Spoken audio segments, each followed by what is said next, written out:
coming to you from Jerusalem. Good evening. Defense Minister Ehud Barak today ordered that all crossings into the Gaza Strip remain closed. That was Israel's response to yesterday's Qassam rocket fire on the western Negev by Palestinian terrorists. According to the truce agreement, the crossings were to have opened this morning to allow an increased number of trucks to enter Gaza, carrying food and emergency goods into the impoverished area. Prime Minister Ehud Olmert described Tuesday's rocket attack as a blatant violation of the ceasefire. The Islamic Jihad took responsibility for the rocket fire, claiming it was in response to the killing of 2 terrorist operatives in Nablus during an IDF raid. Hamas called today's closure of the crossings a violation of the truce. Hamas officials said they remain committed to the ceasefire, but will not act as Israel's policemen against other terrorist factions in Gaza. This is a great violation from the Israeli occupation to the calm understandings and we are Hamas. Our call for the Egyptian side in order to exert more and more pressure and to play an important role to enforce the Israeli occupation, to lift all shape of violation committed after establishment of the calm between the Palestinians and the Israeli occupation by the Egyptians' effort. Well, it was all set to be a high-noon confrontation between Prime Minister Ehud Olmert and his Defense Minister Ehud Barak. This morning in the Knesset, the Labour and Kadima Knesset factions approved the compromise deal that averted today's planned vote on early elections. The deal was struck at the 11th hour. And until late yesterday, opposition leader Benjamin Netanyahu believed that his time had come. Eli Wogelanter has the story. This morning in the Knesset, the Labour and Kadima factions approved the last-minute compromise deal that averted today's planned vote on early elections. The deal was struck at the 11th hour, and until late yesterday, opposition leader Benjamin Netanyahu believed that this time it would really happen. The first step toward dissolving the Knesset would be approved, the government would fall, and the Likud would at last return to power. But it was not to be. In the early hours of this morning, following feverish late-night negotiations at the Tel Aviv apartment of Labour leader Ehud Barak, the compromise deal was struck and signed. The negotiators for Olmert and Barak, Eitan Kabel and Shalom Simchon from Labour, and Tzachi Hanegbi of Kadima, hammered out the agreement, which calls for leadership primaries in Kadima no later than September 25th. In exchange, Labour said it would not support the early election bill due to come to the floor today, and as a result, Likud MK Silvan Shalom was forced to withdraw the bill and put it on hold indefinitely. Shalom lashed out at Ehud Barak, charging that the self-styled Doberman turned out to be a poodle whose tail was wagged by his master, Ehud Olmert. But Barak won the approval of all but 2 of the Labour MKs for his maneuver. He can now claim to have forced Kadima to set a date for its leadership primaries against the will of Prime Minister Olmert. As for Olmert himself, he has won yet another reprieve, 3 more months in power, and according to sources close to the Prime Minister, Olmert really believes that on July 17th, the cross-examination of Morris Talansky will drastically change the public perception of Olmert's alleged crimes. At the same time, Tzachi Hanegbi is reported to have told Barak last night that Olmert will almost certainly not be a contender in the Kadima primaries. Eli Wogelanter, IBA News. Staying with politics, and 40 Knesset members signed a petition which obliged Prime Minister Olmert to sit through an entire plenary session this afternoon in which a parade of opposition legislators listed the reasons why this government has reached the end of the road. Opposition leader Benjamin Netanyahu chose to lash out at the Kadima-Labour deal, charging that Ehud Barak spat in the face of the Israeli public. Likud faction chairman Gidon Saar called the Labour Party a bunch of wet rags and was forced by Knesset Speaker Dalia Itzik to leave the podium.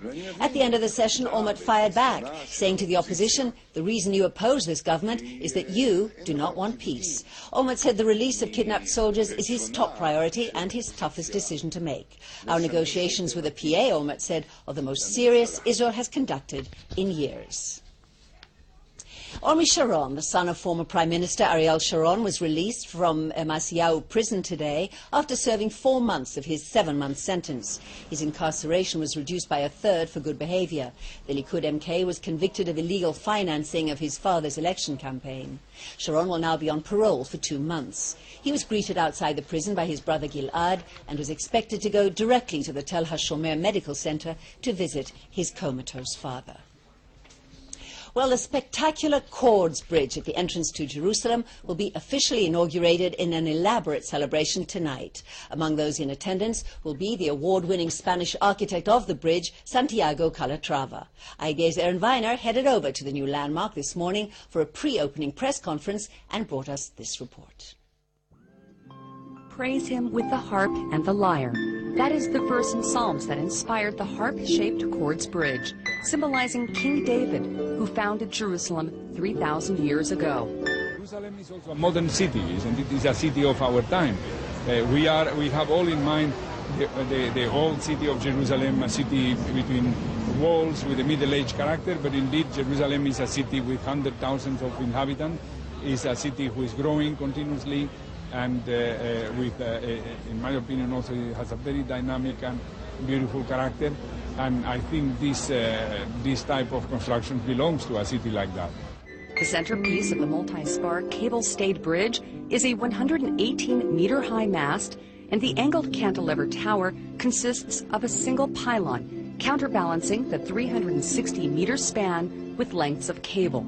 The unique 4,200-ton bridge isn't intended to serve as only an aesthetic addition to the city, but will provide a pedestrian bridge now and the Jerusalem light rail lines in 2 years' time. Israelis express a wide range of views about the new structure. It's beautiful. I think it's help for the beauty of the city, you know.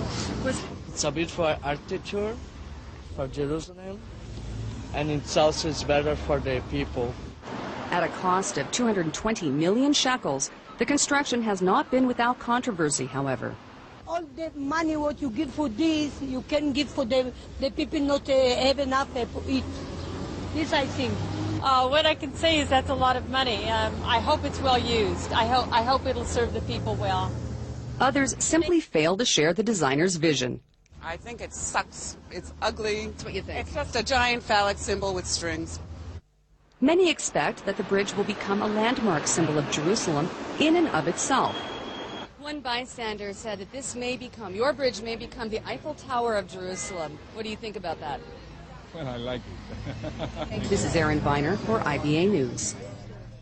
Well, on to less happy news. And a mass rally is planned for this evening at Mitzpeh Hila in the Galilee, the home of the Shalit family. Hundreds of Israelis gathered across from the Prime Minister's residence in Jerusalem last night to protest what they said was the intolerably slow pace at which the government is negotiating the release of captured soldier Gilad Shalit. Today marks exactly 2 years since the kidnapping of Shalit in a cross-border raid from Gaza. Shalit's father Noam told the gathering that the government needs to speed up negotiations before it's too late. Shalit warned that if the foot-dragging goes on too much longer, it will be too late to save his son. Yesterday, Olmert met with Egyptian President Hosni Mubarak and received his pledge not to reopen the Rafah border crossing with Gaza until Shalit is set free. Prime Minister Olmert held a security cabinet session today on the two kidnapped Israeli soldiers, Ehud Goldwasser and Eldad Regev. Olmert said that this Sunday the full cabinet will vote on the prisoner exchange deal with Hezbollah, even if the military rabbinate has not yet completed its investigation of the condition of the two kidnapped soldiers. Cabinet Secretary Ovad Yecheskel confirmed that the cabinet vote will take place on Sunday. The Prime Minister's office today denied reports that Olmert asked the army to suspend its investigation into the condition of Eldad Regev and Ehud Goldwasser. Ben Gurion Airport today dealt with a simulated crash of a passenger jet, but late yesterday the tension was all too real, just seconds before French President Nicolas Sarkozy and his wife prepared to take off at the end of their 3-day visit to Israel. IBA's Elisha Rabin has the details. What some feared to be an assassination attempt turned out to be a high-profile suicide.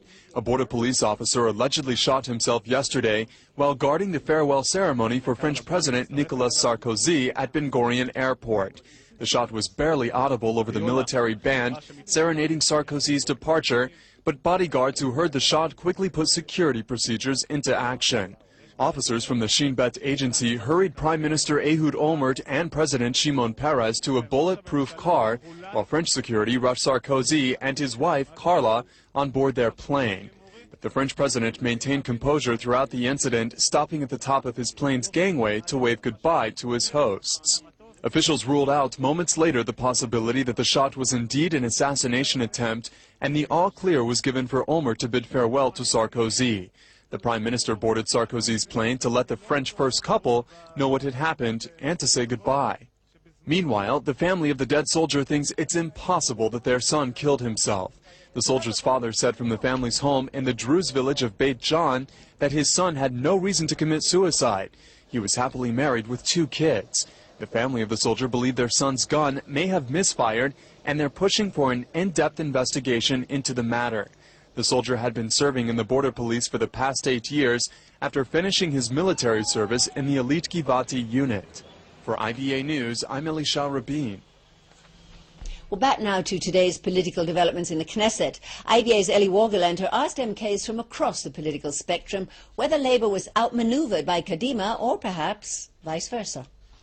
I think that we forced Kadima to start the process, which at the end they will have early election.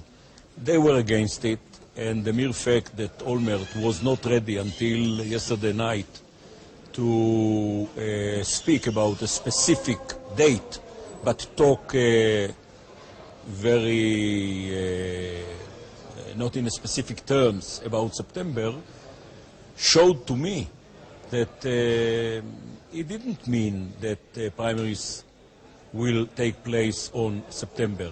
And what I've heard also from a member of Knesset Hanegbi was that, yes, they start, but they start very easily, firstly about the regulations, and when the time will come and they will be ripe and ready to decide, then they will decide upon the date. Now we have a date and we have a process, which is that no later than the 25th of September, there will be a new chairman of the Kadima party. But still, there is even no one sentence that mentions our basic demand, that it will not be Olmert. In effect, though, the Labour Party, which beforehand the chairman Barak had said that the Prime Minister can't be running the government on the one hand and defending himself against criminal charges on the other, what you have done now is to allow that to happen, that you've allowed him to continue as Rosh Mimshala.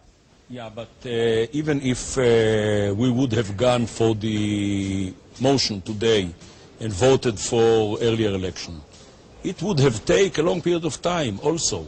There is no way today, according to the Israeli democracy, to cause the Prime Minister unless he volunteers to step out of his office.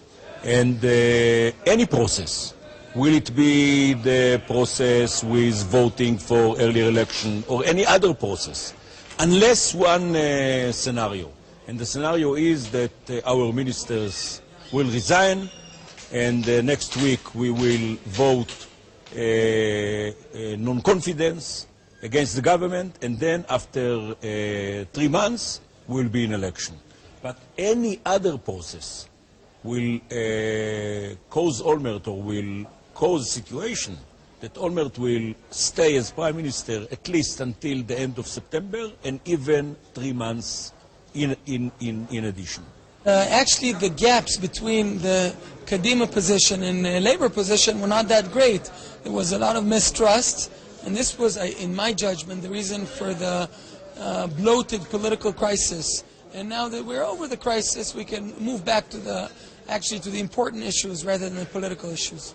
But some are saying that because it's making Prime Minister Olmert a lame duck until September primary, that he cannot make any political governmental move on any track, in any direction. First of all, Olmert so far did not announce whether or not he's going to run. And secondly, sometimes lame ducks are the most powerful because they do not have to take into account political calculations. So I think one should, and I trust the Prime Minister's judgment that in questions such as how to deal with Gaza and the Hezbollah and Iran, of course, he will do what's best for the country. Of course, it would be more difficult to move forward with peace negotiations and more long-term agendas. In your opinion, do you think there's a good chance that he would run again as head of Kadima?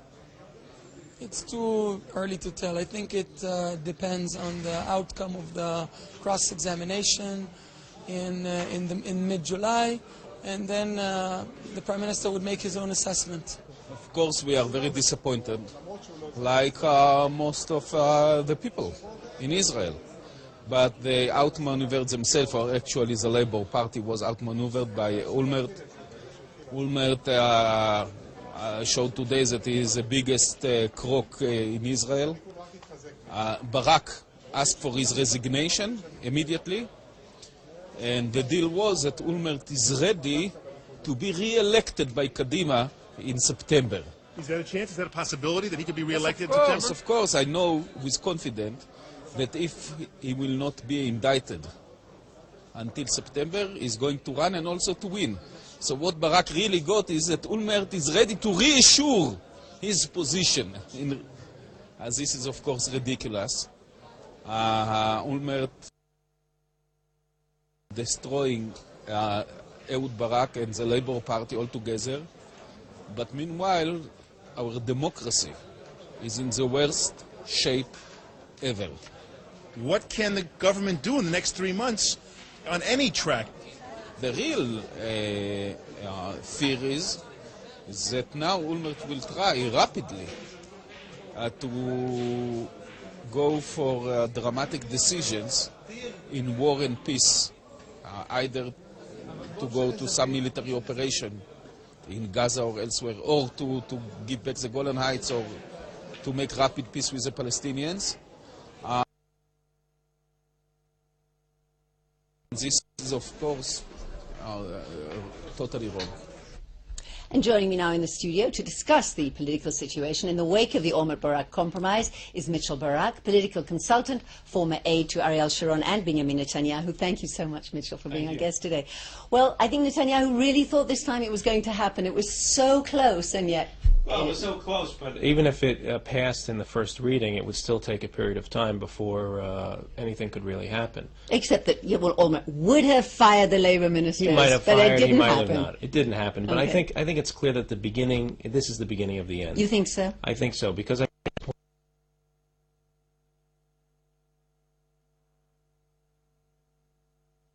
and Olmert is going to have to run against other people in the party. And he may lose. He may win, he may lose, but his leadership... You think he'll run? ...is being challenged. I don't think he's going to step away so easily. I mean, I think it's not only the cross-examination on July 19th that's going to be relevant, but he has 4 or 5 other open investigations. And one of them, at any point, could come down with an indictment. If it comes down with an indictment, then he's in a little bit of trouble. Right, absolutely. Well, it seems that Olmert was the winner today. He was granted a temporary reprieve. What about Ehud Barak? How did he come out of this? Well, he's still defense minister, so he's a winner also. I mean, Okay. I think a lot of the members of Knesset were concerned with keeping the mix the way it was, and they did that. Most people who are in the Knesset don't want to go for elections. I think the losers, to a certain extent, are the Israeli citizens, because, you know, what we've seen over the course of the past year or so is Israelis would like better leadership, you know, all around. Leadership that seems to take responsibility, leadership that looks for the best of the country in all the decisions they make. And I think that people are getting the impression that the leadership here is basically in power just to keep themselves in power. Right, I wonder where they get that idea. What about Tzipi Livni? It seems she's a big winner because she will now be going to primaries, which is what she wanted all along, and Olmert was forced to agree to this. It's true. Tzipi Livni is going to go for the primary, for the leadership of Kadima, but she's also going to have to probably fight against Avi Dichter. She's going to have to fight against Shaul Mofaz, both of whom are very strong candidates, and I'm not sure that she has a real grassroots support in the party. I think within the leadership of the party, she's popular, but grassroots support, I think, is going to go to Shaul Mofaz and Avi Dichter. And both of them are going to seem more tougher on security. Right. And she's going to have trouble convincing people that she's good on security. Okay, and very quickly, even though it's a very broad subject, and that is, it is becoming harder and harder to govern this country because of elections every year or year and a half. What's the solution? Presidential system? I don't know. Maybe the system that was where you had 2 votes was a better system because maybe that gets better candidates in. I think what we're seeing now is, as part of the process to stay in power, you have other things that are running alongside in order to keep those things in power. Mainly talk about a strike against Iran, talk about a quick peace treaty with Syria, a quick final status with the Palestinians, right. And I think the real motivation for some of these things to do them in such a quick time frame is to stay in power and to make sure that the coalition stays. Okay. And it'll be interesting to see how it plays out over the summer. Absolutely, and I'm afraid we're out of time, so Mr. Barak, thank you so much for being in the studio today. Well, turning to arts news now. The International Young Composers Competition reaches its final stage tonight. The contest is named after the late Daniel Amichai Marcus, who was killed in a traffic accident 15 years ago. More than 40 works were submitted to the Ra'anana Symphonette from around the world, from composers in Australia, New Zealand, Spain, Italy, France, and surprisingly enough, Iran. Rafi Kadishzon will preside over the Ra'anana Symphonette this evening when they perform the 4 selected works at the Art Centre in Ra'anana tonight at 8 o'clock, and entrance is free. For the violin. It's not like holding a tuba or hitting the drums. Briefly in local money matters, shares were up on the Tel Aviv Stock Exchange while the shekel weakened against all major foreign currencies. Here are the late afternoon numbers.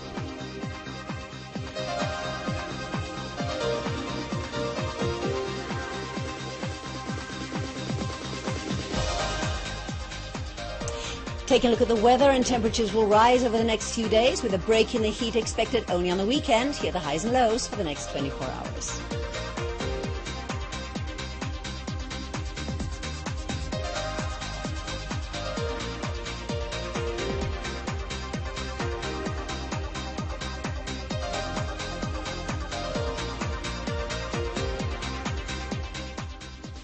And that's all the time we have for today. Join us again tomorrow at the same time for all the latest news from Israel. Until then, have a great evening. Shalom from Jerusalem.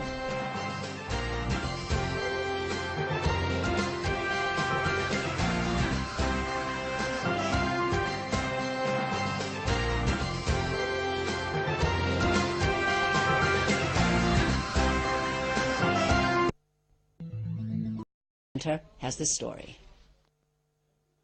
This morning in the Knesset, the Labor and Kadima factions approved the last-minute compromise deal that averted today's planned vote on early elections.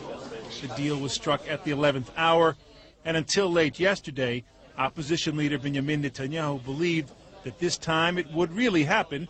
The first step toward dissolving the Knesset would be approved, the government would fall, and the Likud would at last return to power. But it was not to be. In the early hours of this morning, following feverish late-night negotiations. To lift all shape of violation committed after establishment of the calm between the Palestinians and the Israeli occupation by the Egyptians' effort. Well, it was all set to be a high-noon confrontation between Prime Minister Ehud Olmert and his Defense Minister Ehud Barak. This morning in the Knesset, the Labour and Kadima Knesset factions approved the compromise deal that averted today's planned vote on early elections. The deal was struck at the 11th hour. And until late yesterday, opposition leader Benjamin Netanyahu believed that his time had come. Eli Wonderland coming to you from Jerusalem. Good evening. Defense Minister Ehud Barak today ordered that all crossings into the Gaza Strip remain closed. That was Israel's response to yesterday's Qassam rocket fire on the western Negev by Palestinian terrorists. According to the truce agreement, the crossings were to have opened this morning to allow an increased number of trucks to enter Gaza, carrying food and emergency goods into the impoverished area. Prime Minister Ehud Olmert described Tuesday's rocket attack as a blatant violation of the ceasefire. The Islamic Jihad took responsibility for the rocket fire, claiming it was in response to the killing of 2 terrorist operatives in Nablus during an IDF raid. Hamas called today's closure of the crossings a violation of the truce. Hamas officials said they remain committed to the ceasefire, but will not act as Israel's policeman against other terrorist factions in Gaza. This is a great violation from the Israeli occupation to the calm understandings, and we are Hamas. Our call for the Egyptian side in order to exert more and more pressure and to play an important role to enforce the Israeli occupation. Negotiations at the Tel Aviv apartment of Labor leader Ehud Barak, the compromise deal was struck and signed. The negotiators for Olmert and Barak, Eitan Kabel and Shalom Simchon from Labor, and Tzachi Hanegbi of Kadima, hammered out the agreement, which calls for leadership primaries in Kadima no later than September 25th. In exchange, Labor said it would not support the early election bill due to come to the floor today, and as a result, Likud MK Silvan Shalom was forced to withdraw the bill and put it on hold indefinitely.